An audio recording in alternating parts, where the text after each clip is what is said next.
दोस्तों आज से मैं एक नई सीरीज शुरू कर रही हूँ और इसमें मैं आपके साथ किसी एक मुहावरे या ज़रबुल मिस्ल या कहावत या किसी एक वाक्यांश को डिस्कस करूंगी जो हमारी ज़बान का एक बहुत अहम हिस्सा है। आज के लिए मैंने जिस मुहावरे को चुना है वो बहुत आम है। हम कहते हैं आ बैल मुझे मार, आ बैल मुझे मार।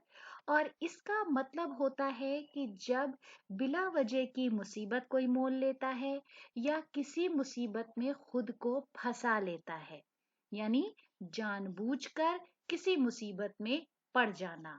आ बैल मुझे मार, जानबूझकर किसी मुसीबत में पड़ना। तो दोस्तों आज के लिए हमारा ये वीडियो था। वीडियो आपको कैसा लगा, आपकी राय का हमें कमेंट्स बॉक्स में इंतजार रहेगा। अगर अभी तक आपने हमारे चैनल को सब्सक्राइब नहीं किया है तो ज़रूर सब्सक्राइब करें। वीडियो देखने के लिए बहुत बहुत शुक्रिया।